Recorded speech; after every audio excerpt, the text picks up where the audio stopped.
If you thought the mysterious Antonio Brown was crazy, this video might prove that to be the gross understatement of 2022. It seems the self-proclaimed black rock star is making headlines in some of the most negative of ways, drowning out the bright light that he once created as one of the NFL's most elite players.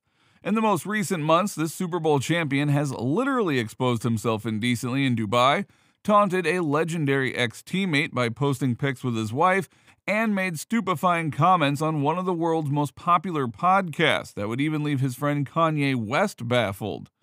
So sit down, because this story of a once-heralded football star is about to torn his shirt off and ran off the field in his last game in the NFL, yet that was just the prequel of things to come. If we thought exposing his chest while running off the field and abandoning his teammates was a shocker, then what should we make of what happened in Dubai?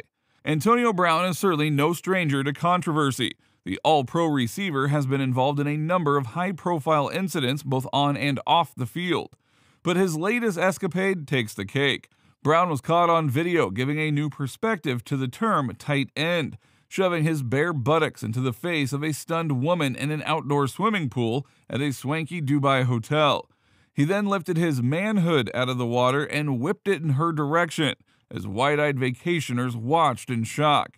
Now, it is unclear what provoked Brown to do the lewd act, but one thing is certain: he is not shy about flaunting his assets.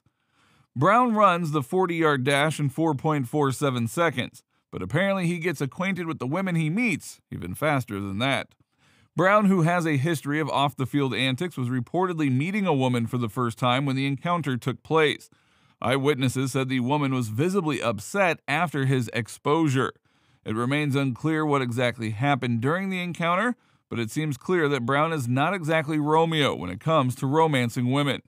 And unfortunately for Brown, this latest incident is sure to add fuel to the fire of his critics. Antonio opened a new can of worms recently on Patrick Bet-David's famous podcast. It took place on the Valuetainment YouTube channel, and it was one of the most awkward podcasts and interviews ever recorded. Brown was nothing less than dismissive and combative the whole episode. For 2 hours, he showed a lack of respect for the interviewer and his fans and responded to questions with immature rebellion. Antonio Brown was clearly uncomfortable being on the show. He repeatedly said how he wants to be known for being a father and for the things he's done besides football. He wants to be known for more than just his accomplishments on the field, and he resents how the interviewers had introduced him. Now, he is clearly a complex individual, but it wasn't for his on-the-field exploits there would be no interview and no fans. It's obvious he's trying to rebrand himself as something more than just a gridiron warrior that all of us know him to be. But either way, it is clear that Antonio Brown is not comfortable with being known only as the once illustrious receiver that won a Super Bowl with Tom Brady. So stay with us for some shocking Antonio Brown-Tom Brady drama later in this video.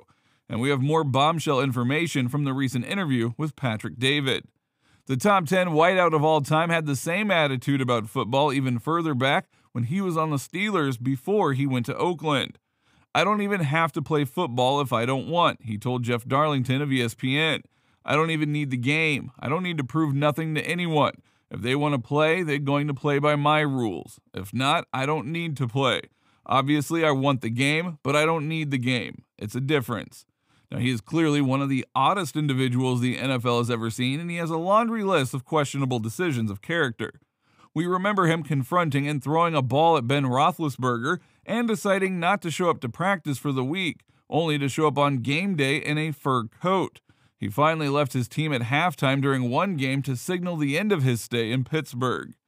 Sources would reveal those outbursts were commonly dealt with and tolerated by Coach Mike Tomlinson and teammates.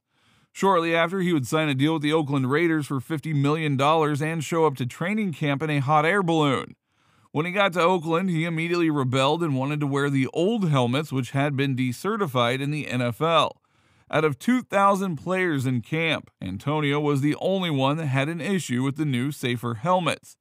Antonio was once injured and could not play due to not wearing the right footwear in the cryotherapy tank. Now, we knew that Brown was no stranger to being reprimanded and burning bridges, but burning his feet? And if that wasn't even enough, he posted this visual atrocity on social media for all to see. Now, the horror show continues. He also had a blowout with Oakland Raiders GM Mike Mayock where he threatened to punch him in the face. He then posted a private 2-minute phone conversation on his YouTube page between him and Coach John Gruden, who was trying to defend him. Recording without consent is illegal in the state of California. Things got so out of hand that Brady on the Patriots. And of course, he made sure to take to social media to post a picture donning the New England red, white, and blue with the number 17. Now, this shocked many. There were mixed emotions from Patriots fans. Now, the higher-ups, coaching staff, and teammates in Foxborough would have to deal with the cancerous drama that was recurring in locker rooms of the past. By now, everyone is aware of the ongoing legal drama surrounding New England Patriots wide receiver Antonio Brown. Just days before the start of the season, a civil lawsuit was filed by Brown's former trainer, in which she alleges that he sexually assaulted her on multiple occasions over the last 3 years.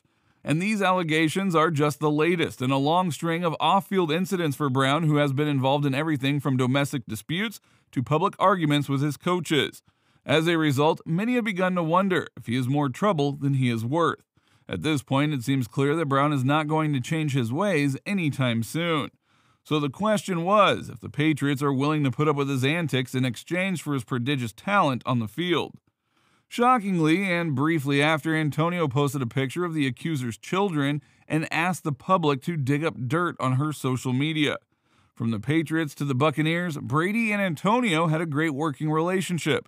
Antonio even lived with Brady and his wife Gisele Bündchen at one point. Brady seemingly always had Antonio's back. But things with Tom, Gisele, and Antonio would soon turn more toxic than Brown's relationship with social media. What was to come next is just downright disrespectful. Brown's recent trolling of former teammate Tom Brady is somewhat surprising, given that Brady has long defended the polarizing Brown. But the wide receiver made things personal by posting a photo of himself and Brady's now ex-wife, Gisele Bündchen, hugging after Super Bowl amid reports of the couple's marital problems. Now he's selling a t-shirt with the same image at the same time that Brady and Bündchen are announcing the end of their marriage. It seems that Brown is trying to capitalize on the situation and throw a dig at Brady. It's not clear if he's doing so out of malice or simply because he knows it will sell well. But either way, it is a low blow, and he was asked about it in the Valuetainment interview. When the interviewer, Patrick David, asked him about it, Antonio took a victim stance on it by saying, "This is a charity shirt to raise money for the fatherless kids," Brown told Bet David. "I don't know his girl," Brown said. "It's a t-shirt to raise money from a real moment that happened. How is this a reach? Because they're going through a divorce? People go through stuff every day, man. What about me when I'm on the news for, I'm crazy, something happened?" So let us know in the comments what you think of Brown's intentions on posting pics of him and Tom Brady's wife and then selling the shirt. And finally, the cancellation of Kanye West was brought up. So to preface this, you must know that Antonio Brown is the president of Kanye West's Donda Sports Company. When asked about Ye being canceled, Antonio said, "I support him and things can be taken out of context." He continued by saying it took a lot of courage to say what Ye said, and finished in typical Antonio Brown fashion by saying, "It's lit." Antonio Brown also said that it is selective outrage. But Antonio's outlandish antics on social media and his volatile interactions with the media make it impossible to not feel total outrage towards the former ballplayer for the wreckage that he always seems to leave in his trail. Even without catching touchdown passes, he's capturing headlines. Now he's a rapper that's rolling loud and more polarizing than ever. Love him or hate him, Antonio is must-see TV.